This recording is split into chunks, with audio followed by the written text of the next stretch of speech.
Assalamualaikum warahmatullahi wabarakatuh. Perkenalkan, nama saya Muhammad Izil Umam, mahasiswa dari Universitas Islam Negeri Raden Masai Surakarta, semester 4 dari Prodi Hukum Ekonomi Syariah dengan NIM akhir 198. Goal saya yaitu berwirausaha, mempunyai coffee shop atau kos-kosan. Di sini saya akan menjelaskan materi pertama sampai materi terakhir dari mata kuliah Hukum dan Masyarakat yang diampu oleh Bapak Dr. Muhammad Julijanto SAG MAG. Langsung saja, pertemuan pertama ada Hukum dan Masyarakat Sosiologi Hukum. Hukum adalah aturan yang mengatur masyarakat dan memberi sanksi bagi pelanggarnya. Sedangkan masyarakat adalah kelompok orang yang hidup bersama dan berinteraksi. Hukum dan masyarakat saling membutuhkan. Hukum menjaga ketertiban, masyarakat menjadi wadah penerapan hukum. Sosiologi hukum mempelajari hubungan keduanya secara empiris dan menegaskan pentingnya hukum dalam membimbing masyarakat menuju keadilan. Yang kedua ada hukum dan kenyataan. Hukum adalah norma yang dibuat pemerintah dan mencerminkan realitas sosial. Hukum dan kenyataan saling memengaruhi. Hukum mengatur masyarakat, sementara kenyataan sosial bisa mengubah hukum. Penegakan hukum penting untuk menjaga keadilan, meski masih ada tantangan seperti korupsi dan akses keadilan yang terbatas. Kesadaran masyarakat juga diperlukan agar hukum berjalan efektif. Yang ketiga ada yuridis empiris dan yuridis normatif. Kajian hukum terdiri dari dua pendekatan utama, tentunya ada yuridis empiris dan yuridis normatif. Yuridis empiris meneliti penerapan hukum dalam kehidupan masyarakat secara nyata, sedangkan yuridis normatif menganalisis norma hukum yang tertulis dalam peraturan. Keduanya bertujuan memahami hukum baik dari sisi praktik di masyarakat maupun dari aturan yang berlaku. Yang keempat ada positivisme hukum. Positivisme hukum adalah aliran yang berpendapat hukum hanya berasal dari aturan yang dibuat oleh otoritas sah, terlepas dari moralitas. Aliran ini dikembangkan oleh John Austin dan Hans Kelsen, menekankan kepastian hukum namun sering dikritik karena dianggap kaku dan mengabaikan nilai moral.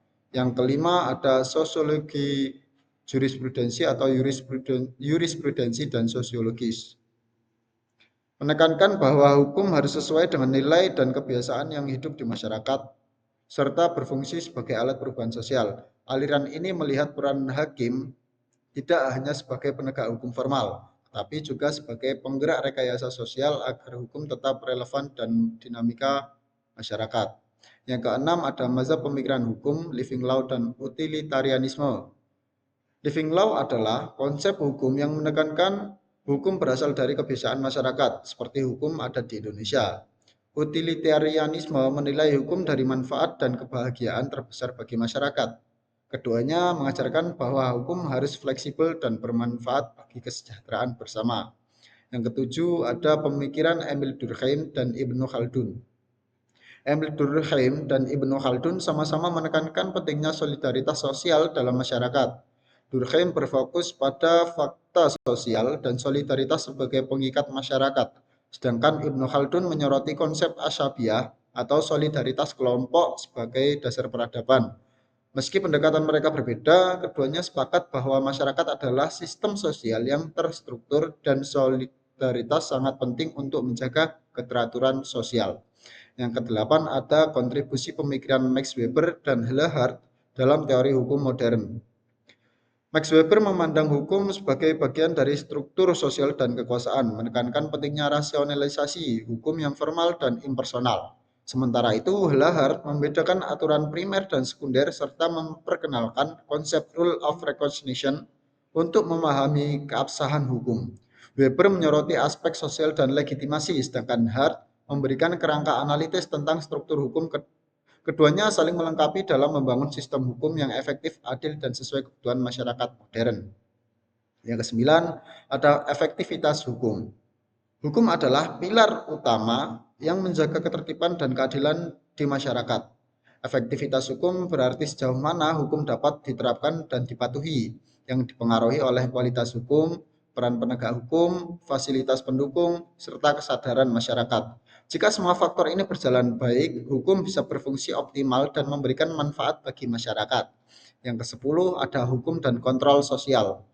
Hukum berperan sebagai alat kontrol sosial dengan mengatur perilaku masyarakat agar tercipta ketertiban dan mencegah pelanggaran melalui aturan yang mengikat.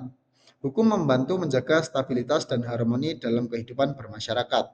Yang ke-11 ada legal pluralisme atau pluralisme hukum.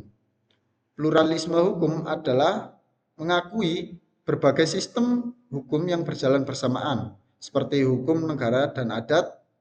Ini membuat hukum lebih inklusif tetapi juga menimbulkan konflik norma.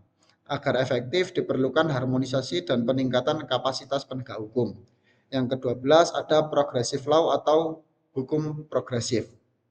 Hukum progresif adalah konsep hukum yang menekankan pentingnya keadilan dan kemanusiaan, serta mendorong penegak hukum untuk berani melakukan terobosan demi kepentingan masyarakat. Yang ke-13 ada socio-legal studies.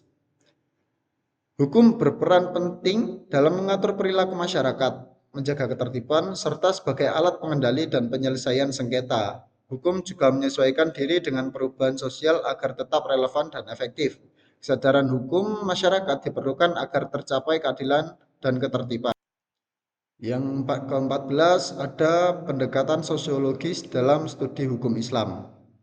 Sosiologi hukum Islam mempelajari hubungan hukum Islam dengan masyarakat secara dinamis, membantu memahami penerapannya dalam konteks sosial, budaya, dan tantangan modern agar hukum Islam tetap relevan dan adil. Mungkin itu saja yang bisa saya sampaikan. Mohon maaf apabila banyak kesalahan. Sekian, terima kasih. Wassalamualaikum warahmatullahi wabarakatuh.